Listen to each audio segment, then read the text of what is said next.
Okay, so morning students.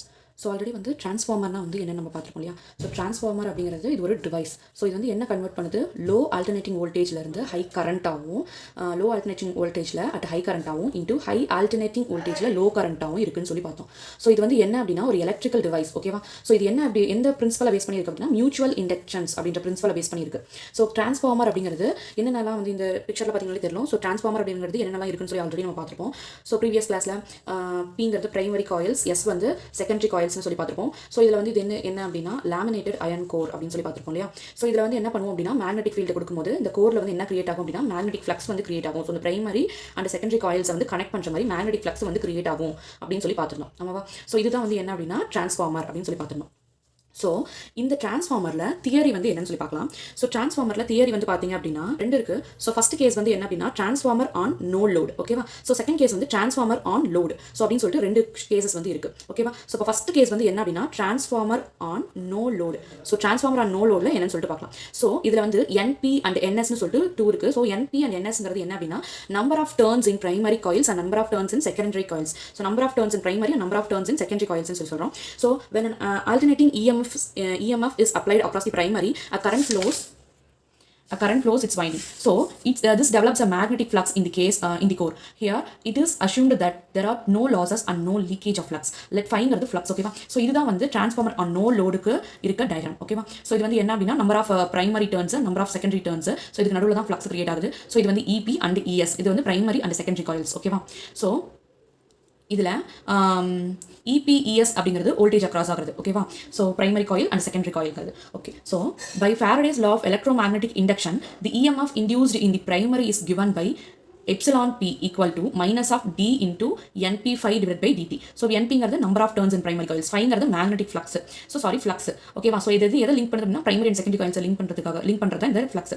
So இதில் வந்து பார்த்தோம் அப்படின்னா மைனஸ் ஆஃப் டி இது வந்து என்னன்னு சொல்லிட்டு Faraday's law படி epsilon p equal to minus of d of np5 divided by dt. So இது சிம்பிளிஃபை பண்ணும்போது மைனஸ் ஆஃப் npங்கிறத இங்கே வெளியே வச்சுக்கிறோம். இது ரெண்டையும் இப்போ ப்ராக்கெட்ல மல்டிப்ளிகேஷன் வந்து d5 divided by dt கிடைச்சிடும்.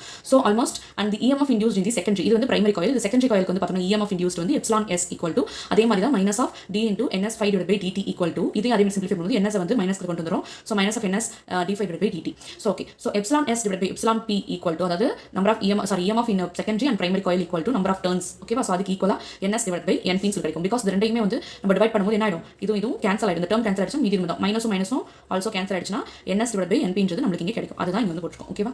So okay. ஸோ நெக்ஸ்ட் வந்து பார்த்தோம் அப்படின்னா an ideal transformer the resistance of primary circuit is negligible. So ideal transformer la resistance of primary circuit ங்கிறது negligible. அதனால இது வந்து no load. ஓகேவா. லோட் அப்படிங்கும்போது ஸோ செகண்ட் கேஸ்ல பார்ப்போம். ஸோ அங்கே வந்து என்ன பண்ணுவோம் அப்படின்னா ரெசிஸ்டன்ஸ் பற்றி பேசுவோம். ஸோ இது வந்து ஐடியல் ட்ரான்ஸ்ஃபார்மர், எந்த விதமான லோடும் இல்லாதப்ப இது ஐடியல் ட்ரான்ஸ்ஃபார்மர் சொல்கிறோம். ஸோ அதில் வந்து ரெசிஸ்டன்ஸ் அப்படிங்கிறது நெக்லிஜிபிள்னு சொல்கிறோம். ஸோ அப்போ அதனால தான் எந்த இடத்துலையுமே ரெசிஸ்டன்ஸ் பற்றி நம்ம பேசல. So ES divided by EP. ஓகேவா. So voltage ES across the terminals of secondary is equal to the induced EMF ES.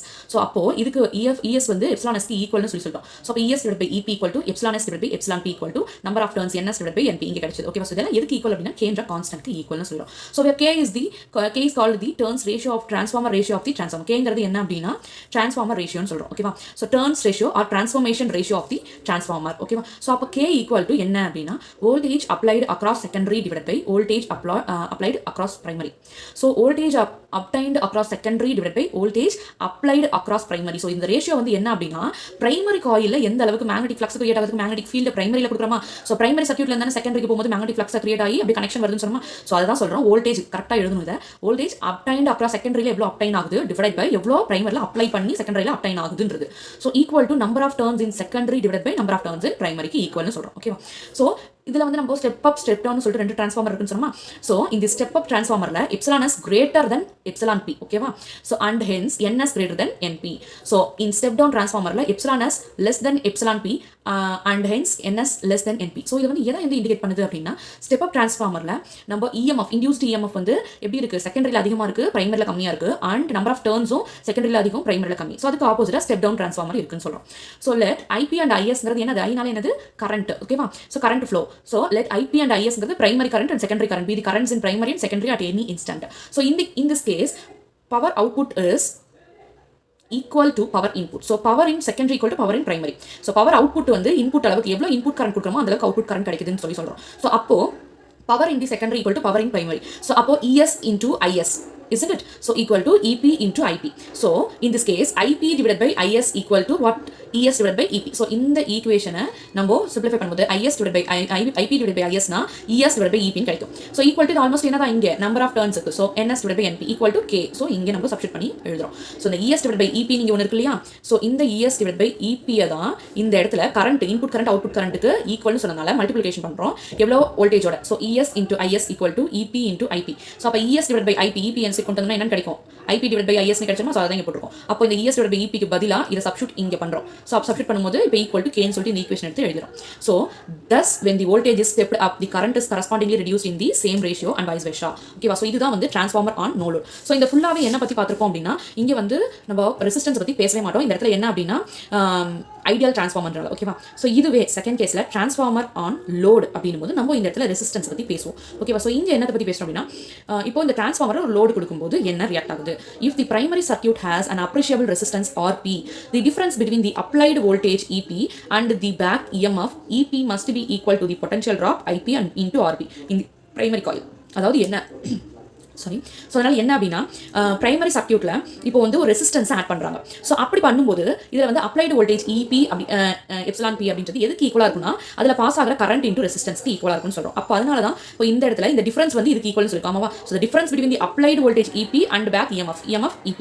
So பிரைமரியில் இருக்கிற அந்த அப்ளைடு வோல்டேஜ் EPக்கும் EMFக்கும் உண்டான அந்த டிஃபரன்ஸ் அதனால தான் மைனஸ். ஸோ டிஃபரன்ஸ்ன்றது எதுக்கு ஈக்குவல்? Potential drop IP into RP, அதாவது current into primary resistance into பிரைமரிக்கு ஈக்குவல்னு சொல்கிறோம். அப்போ இது சிம்பிளிஃபிகேஷன் பண்ணுறோம். இது எப்படி எழுதலாம்? எப்சிலான் P இந்த சைடு கொண்டு போனோம்னா என்ன ஆகும்? ப்ளஸ் ஆயிடும். ஸோ இது இந்த சைடு கொண்டு வரும். அப்போ epsilon P equal to EP minus IP into RP ன்னு சொல்லிட்டு ஈக்குவேஷன் நம்பர் 3 நம்மளுக்கு கிடைச்சிடும். ஓகேவா? ஸோ இப்போ என்ன பண்றோம் அப்படின்னா again if the secondary circuit is closed, secondary circuit வந்து இப்போ க்ளோஸ் பண்ணிட்டோம் அப்படின்னா பிரைமரி இதுல வந்து ஃபைனட் ரெசிஸ்டன்ஸ்ன்ற ஒன்று, அதாவது லோடு வந்து நம்மளுக்கு கிடைக்கும் அப்படின்னு சொல்றோம். So RS a part of the induced EMF epsilon as the secondary overcomes the potential drop IS into RS. Hence the available potential difference, speeding வேற ஒன்றும் இல்லை, potential difference across the secondary is given by ES equal to same இந்த இடத்துல EP minus epsilon P இருக்கும். But இந்த இடத்துல ES equal to epsilon S minus IS into RS. So இந்த இடத்துல என்ன சொல்லியிருப்போம்?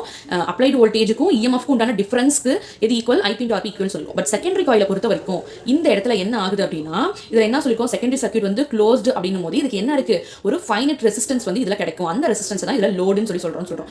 ஸோ அப்போ இந்த ஈக்குவேஷனை எப்படி எழுதுவோம் அப்படின்னா செகண்டரி சர்க்யூட்ல இருக்க வோல்டேஜ் அப்படின்றது எதுக்கும் உண்டான டிஃபரன்ஸ்? இதில் இருக்க EMFக்கும் இன்டியூஸ்டு கரண்ட் இன்டூ அப்ளைட் ஆகிற அந்த லோடு ரெசிஸ்டன்ஸ்க்கு ஈக்குவல். ஸோ அதனால தான் இந்த ஈக்குவேஷனை ES equal to epsilon S minus IS into RS சொல்றோம். ஸோ இதுக்கும் இந்த வேரியேஷன் தான், பிரைமரி அண்ட் செகண்டரிக்கு இந்த வேரியேஷன் தான் இருக்கும். ஸோ நெக்ஸ்ட் இதில் பார்த்தோம் அப்படின்னா இதுதான் வந்து எது அப்படின்னா டிரான்ஸ்ஃபார்மர் ஆன் லோடு உண்டான டயக்ராம். ஸோ இதில் லோடு RP லோடு RS ஓகேவா? ஸோ இந்த இடத்துல பிரைமரியில் பார்த்தோம்னா ஒரு அப்ளைடு வோல்டேஜில் லோடு வந்து என்னது ரெசிஸ்டன்ஸ்னு ஒரு லோடு கொடுப்போம். ஸோ இதே இந்த டயக்ராமில் பார்த்தீங்க அப்படின்னா இந்த மாதிரி எந்த விதமான ரெசிஸ்டன்ஸும் இங்கே நம்ம கொடுக்க மாட்டோம். ஸோ அதனால தான் நோ லோடு. ஸோ இந்த இடத்துல ஆன் லோடு அப்படின்னும் போது இதில் செகண்ட் கேஸில் ரெசிஸ்டன்ஸ் வந்து கொடுக்குறோம், ரெண்டு சைடு வந்து லோடு ரெசிஸ்டன்ஸ் கொடுக்குறோம். அதனால தான் இது டிரான்ஸ்ஃபார்மர் ஆன் லோடு ஓகேவா? ஸோ அதே மாதிரி பிரைமரி செகண்டரி நடுவில் ஃப்ளக்ஸ் இருக்குது, load RP and load RS, இது வந்து EP ஓகேவா? ஸோ இந்த இடத்துல இந்த ஈக்குவேஷன் முன்னாடி எழுதணும் இல்லையா? ஸோ இந்த ஈக்குவேஷன் ஸோ இதை எப்படி சிம்பிளிஃபை பண்ணி வச்சிருக்கோம் அப்படின்னா epsilon S equal to ES plus IS into RS. So அதாவது ஸோ இந்த இடத்துல என்ன பண்ணுறோம் அப்படின்னா எப்சிலான் S வந்து ஈக்குவல் இந்த சைடு வச்சுக்கிறேன், ப்ளஸ்ல தான் இருக்குது. ஸோ இதை இந்த சைடு கொண்டு வந்தோம்னா என்ன கிடைக்கும்? ES plus IS into RS கிடைக்குமா? ஸோ அதை தான் எழுதியிருக்கோம் ஓகேவா? So epsilon S equal to ES plus IS into RS. So hence epsilon S divided by epsilon P equal to இப்போ எப்சிலான் S பிரைம் செகண்டரி காயில்ல எப்சிலான் S வந்து நம்ம இப்போ டிஃபைன் பண்ணுது இன்டூ இந்த எப்சிலான் P. இது ரெண்டையும் என்ன பண்றோம் அப்படின்னா டிவைட் பண்ணும்போது சேம் இந்த கேஸ்ல வந்து பண்ணோம் இல்லையா? So epsilon S divided by epsilon P அதே மாதிரி தான் இங்கேயும் பண்றோம். So epsilon S divided by epsilon P போது அதுக்கான ஈக்குவேஷன் என்னது? ES plus IS RS. So இது டிவைட் பை ஃபர்ஸ்ட் ஈக்குவேஷன் நம்மளுக்கு கிடைச்சது EP minus IP into RP equal to K ன்னு சொல்லி கிடைச்சிச்சு. ஸோ அது ஸோ இது ரெண்டு இருக்குன்னா K க்கு ஈக்குவல்னு சொல்லிடுறோம் ஓகேவா? ஸோ இப்போ இந்த ஈக்குவேஷனை எப்படி எழுதலாம்? ES plus IS RS. So ES plus IS RS இன்சைடே வச்சுக்கிட்டு ஓகேவா? ஸோ இதை இந்த சைடு கேக்கு இந்த சைடு கொண்டு போயிட்டோம், இதை விட்டுருங்க. ஸோ கேக்கு இந்த சைடு கொண்டு போயிட்டோம் அப்படின்னா என்ன வரும்? டிவைட்ல இருக்கிறது அந்த சைடு போகும்போது மல்டிபிகேஷன் வரும். அப்போ K into EP minus IP RP கிடைச்சிருமா? அப்போ ES நெக்ஸ்ட் ஸ்டெப்ல என்ன பண்றோம்? ES மட்டும் இந்த சைடு கொண்டு வந்து இதையும் இந்த சைடு கொண்டு போகும்போது என்ன கிடைக்கும்? K இதை உள்ள மல்டிபிளும் பண்ணிக்கணும் ரெண்டு சைடும். ஸோ அப்போ K EP minus K into IPRP இது இங்கே எழுதிருக்கும். இந்த ISRS ப்ளஸ்ல போகிறது இங்கே எழுதிருக்கும் ஓகேவா? ஸோ அதாவது வேற ஒன்றும் இல்லை, இதில் வந்து கரண்ட் இல்லை இல்லையா? அதனால ஃபர்ஸ்ட் இதை பற்றி எழுதிட்டு அடுத்து I கரண்ட் வரதெல்லாம் தனித்தனியாக எழுதிருக்கும். அவ்வளோதான். ஃபர்ஸ்ட் செகண்ட் எழுதி பிரைமரி எழுதிருக்கும் ஓகேவா? ஜஸ்ட் இது என்னன்னா குழப்பிக்க வேண்டாம்.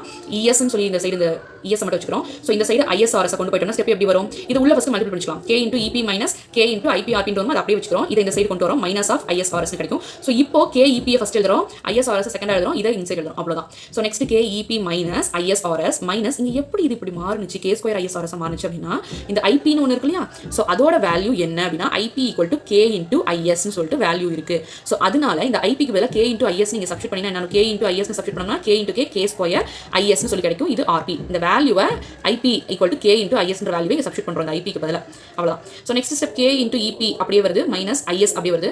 இப்போ இது ரெண்டுலையும் என்ன பண்ணுறோம் அப்படின்னா RS plus K square RP அப்படின்னு சொல்லி எழுதும். ஐஎஸ் காமனாக வெளியே இருக்க வேறு ஒன்றும் இல்லை. ஸோ இதுல இருந்து ஐஎஸ் காமனாக வெளியே இதில் மீதி என்ன இருக்கும், ஆர்எஸ் இதில் மைனஸ் தான் வெளியே போயிடும். அப்போ இது என்ன இருக்கும், பிளஸ் K square RP அப்படின்னு சொல்லிடும். ஓகேவா? So in this case ES divided by EP is not a constant but decreases as more current is drawn from the secondary circuit. So in this case ES divided by EP அப்படிங்கிறது constant கிடையாது.